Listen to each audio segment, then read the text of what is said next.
Во тема 1, советникот на техничкиот премиер Оливер Спасовски, господинот Фатмир Битичи. Добро утро. Добро утро. Добро и најдос.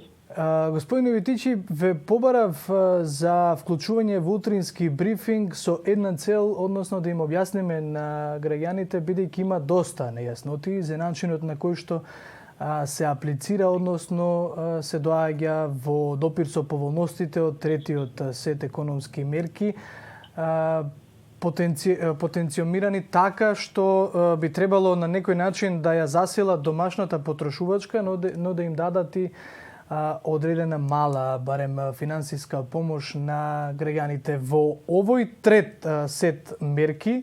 Ајде да одиме со ред. Постои нешто што се нарекува платежна картичка, која што е достапна за сите граѓани кои што се активни баратели на работа, односно нема месечни повисоки примања од 15.000 денари. Ајде малку поопширно, како се доаѓа во контакт со платежните картички? Какви ќе бидат тие? Ќе бидат пластифицирани кои што ќе ги даваат банките? Банките ќе ги бараат граѓаните или се работи за средства кои што ќе се префрлаат директно кај граѓаните? Да. Прво благодарам за можноста уште еднаш да можеме да објасниме дел од работите што се предвидени во третиот пакет на мерки, особено како што ние го нарекуваме првиот столб, кој што е насочен кон зголемување на или потикнување на приватната потрошувачка на граѓаните, за да секако имат можност повеќе да се трошат и во овие тешки времења да им се помогне во одреден временски период. И второ, да се потикне поддршката на домашното производство, тоа домашните компании кои што произведуваат и имаат домашни производи и услуги. Особено во секторите кои што знаеме беа можеби најпогодените сектори во овој период. Така. И во овој сегмент имаме планирано 3, да кажеме, мерки кои што се опфатени со така наречена платежна картица. Платежната картица е банкарска картица, која што дебитна банкарска картичка, која што ја имаат секако се уште голем број на граѓани, но при оваа интервенција, да кажеме, наша, они ќе се здобијат со нова дебитна платежна картица. Значи тоа ќе биде нова, така, тоа ќе биде нова картичка всушност, да бидеме јасни. Да, нова картичка. И како ќе се добива таа? Значи, веројатно низата на прашање потекнува затоа што во минатото сме немале прилика да им направиме одредена услуга најлесно што е можно на самите граѓани и секогаш тоа било на многу бирократски начин, предпоставувам премногу прашања се поставувале. Во овој момент ние се обидуваме тоа да го направиме најлесно што е возможно. А тоа е дека сите граѓани во одредените категории, и ќе ги објаснам категориите, во суштина се идентификуваат од самите институции, се проверуваат. Еве во овој случај ќе почнем од првата, платежната картица и износот од 9.000 денари. Таа е наменета за невработени лица, активни баратели на работа, заклучно со 22 мај. Значи сите невработени лица кои што се активни баратели, заклучно со 22 мај, плюс приматели на гарантиран минимален приход. Тоа се така наречените општо во јавноста примателите на социјална помош. Постои ограниченост на возраста или секој од 18 па? Не постои во оваа категорија, не постои, значи во моментот кога они се регистрирани како невработени, активни баратели на работа и приматели на гарантиран минимален приход, дополнително да немаат дополнителни приходи по било кој основ. Значи некој од нив може да има дополнителни приходи по основ на кирија, или некаков си друг, да кажеме, ангажман, да не бидат поголеми од 15.000 месечно, они автоматски стануваат приматели на платежната картица во износ од 9.000 девари. Добро, сега ние го земаме списокот од Агенција за вработување, од Министерство за труд и социјална политика, го предаваме во Управата за јавни приходи. Управата за јавни приходи ти прегледува износите, значи примањата, дали овие лица имаат повисоки примања од 15.000 и ние сме го дефинирале што тоа значи 15.000 во овие 4 месеци, например јануари, април, не повише од 60.000 и претходната година за цела година гледаме од годишна до данашна пријава. Конечниот список се става во една платформа, која што е платформата kupuvamdomašno.com.mk, кај што граѓанинот ќе треба да отиде со неговиот матичен број, да се види дали е во листата, значи он нема да ја види целата листа, ќе се види себе се, и во која банка ќе треба да ја земе платежната картица. Со тоа што тие што има трансакциски сметки, автоматски ќе им се назначи дека во адекватната банка кај што има трансакциска сметка ќе отиде да ја подигнат. На некој системот автоматски ќе им распредели одредена банка, затоа што банките, не сите банки имаат таа моќ да ги испорачат сите потребни картички во овој момент. Значи, платформата автоматски одредува процентуално која банка колку картички ќе дава и во суштина граѓанинот ќе треба да чека повик од банката или да ја подигне, или веќе банката треба да ја испрати на домашна адреса со сите сигурностни елементи платежната картица. Добро, кога сме кај ова, доколку, бидејќи списокот го има фактички државата, доколку некој не се најде на списокот, а ги исполнува сите услови за добивање на оваа картичка, каде може да се обрати загрижениот граѓанин? Секако ќе има можност и самата платформа онде се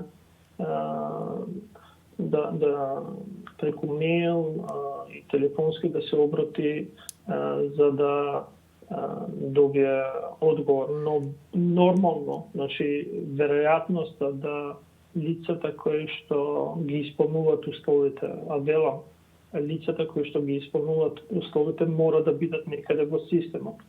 Значи, ние велиме регистрирани во Агенцијата за вработување како активни баратели на работа и напоменувам неколку пати активни баратели на работа или пак во списокот на приматели на гарантиран минимален приход. Тоа се општо познати листи. Ние не правиме селекција тамо. Единствено селекцијата е ако Управата за јавни приходи ги нема евидентирано граѓаните. Да, или веќе види дека они имаат повисоки приходи од тоа и секако ако луѓето граѓаните сметаат дека треба да се пожалат затоа што е направено неправда, ќе се остави механизам, оставено механизам да они се пожалат и така и да добијат соодветен одговор. Меѓутоа платформата се уште не е активна. Да, денове би требало да биде активирана, се прават последните филтрирања, искрено листата е поприлично голема. Не изборуваме за стотици граѓани, изборуваме за стотици илјада граѓани, значи ние отприлика 300.000 според трите мерки би требало да опфатиме и затоа тоа е поприлично голема, да кажеме, операција и затоа најверојатно за ден-два ќе биде оперативна и ќе може граѓаните. Тоа ние секако планиравме овој месец заедно со банките да се спремат платежните картици и мислам дека ќе бидеме на време како што најавивме граѓаните ги имаат на располагање. И картичките и парите. Во третиот сет мерки исто така опфатени ви се и ваучери во вредност од 6.000 денари за користење на услугите на домашните хотели. Како ќе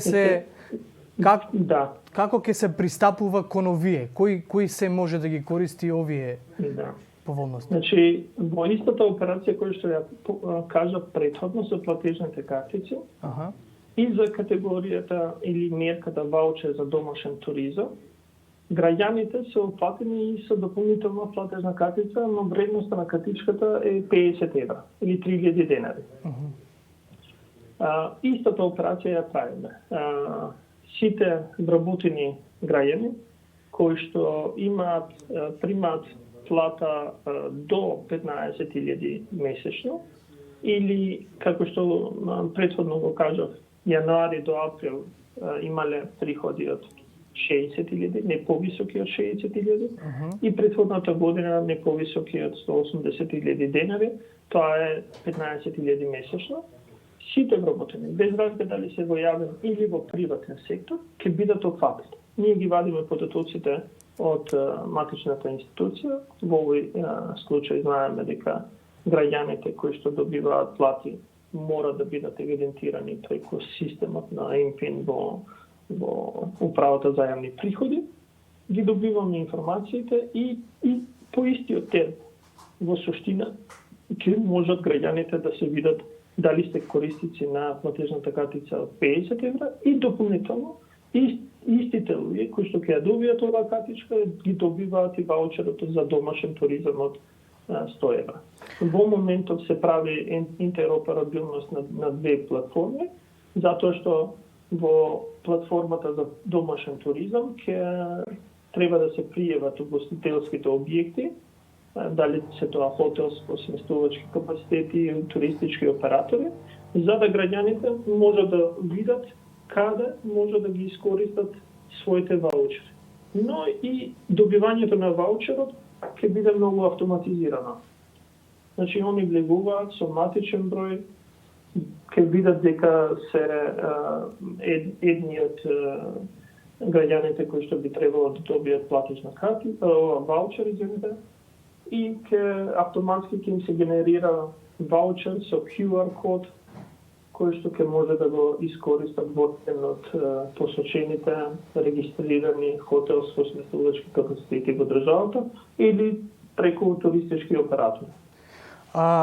При крај на разговорот во ово објаснување на третиот сет мерки е и поддршката за младите, добро, парична поддршка за млади до 6.000 денари за покривање на партиципација на универзитет, јасно, платежна домашна картичка од 3.000 денари за домашни производи и услуги, јасно. Сега има ваучери до 30.000 денари за кофинансирање, за обуки, за IT дигитални вештини.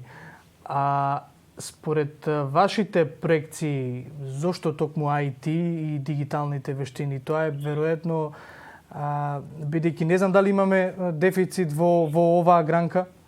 Имаме наши луѓе кои што баш спасот во кога се работи за дигиталните вештини го гледаат надвор од државата.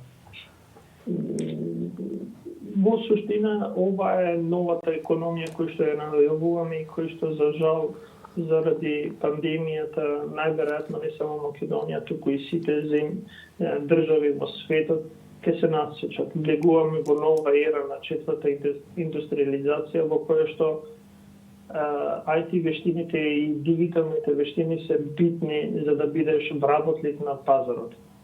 И токму тоа е тоа што ние би сакале искрено да го посочиме. Ние кажавме дека и сме кажувале претходно дека на младите треба да им се отворат нови видици.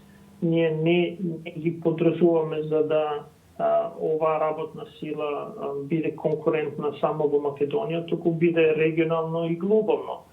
Ние не треба да занемариме исто така дека доста млади кои што работат во секторот на IT се и текако битни во развојот на економија. За жал што не се случува, тие се дел од неформалната економија, одредени луѓе не ги знаеме за кого работат, затоа што работат како фриленсери. Ние во суштина како влада би сакале да ги насочиме, да ги зајакнеме домашните IT компании, да мотивираме формирање на нови компании и како сектор секако да биде значително битен како што тоа е во другите земји во соседството кој поширок. И затоа овде мерката ја имаме кажана на тој начин дека ги опфаќаме сите млади до 29 години, затоа што сметаме дека секој млад до 29 години после одредената обука која што ќе ја добија, тоа се сертифицирани обуки кои што ќе им помогнат директно на младите да станат вработливи веднаш. Ние целиме некоја бројка од 7 до 10.000 млади, зависност од видот на обуката и академијата која што ќе ја поминат.